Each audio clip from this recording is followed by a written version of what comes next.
The toy chest had been in the family for generations, an old oak thing, sturdy and heavy, with faded carvings of animals and vines curling along its surface.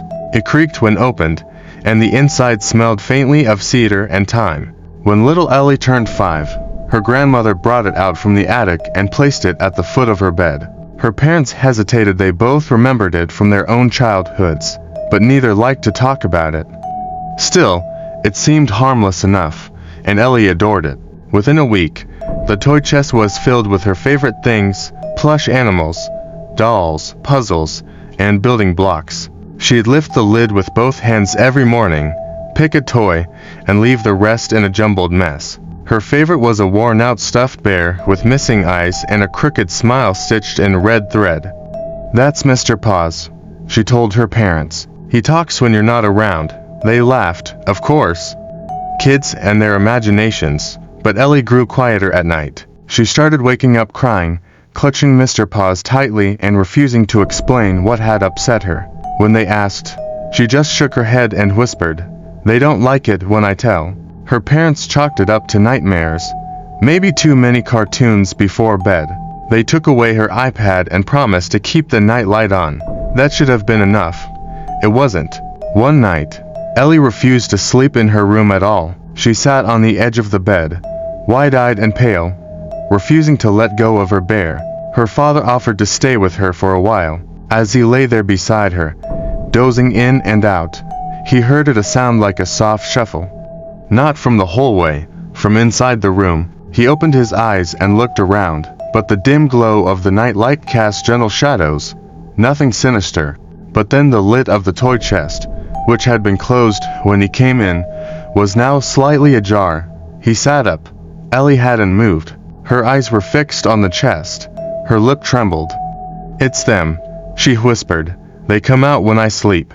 They're looking for something." Trying to reassure her, he walked to the chest, flipped the lid fully open, and looked inside. Everything seemed normal, just toys and soft things, but something bothered him.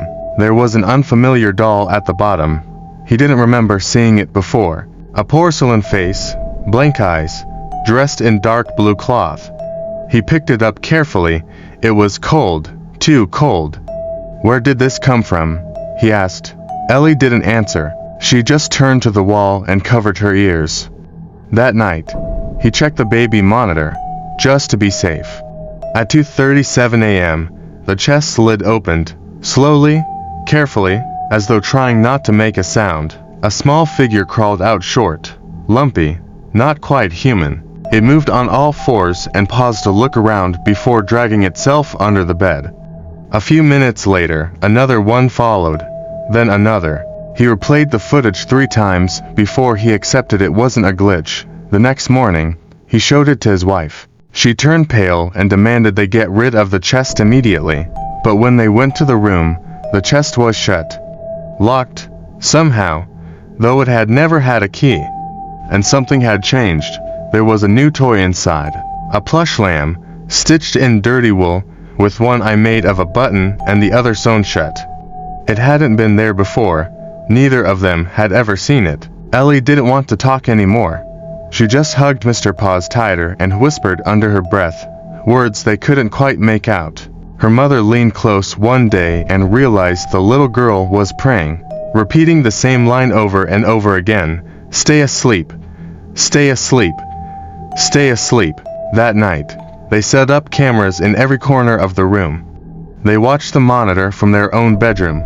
At 3:11 a.m., movement. The lid opened again, but not slowly this time. It flew open, and something spilled out. Not a toy, something darker.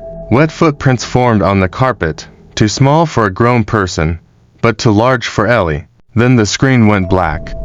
When they rushed into the room, Ellie was sitting upright in bed, staring at the chest. Her sheets were soaked. The toy chest was wide open, empty.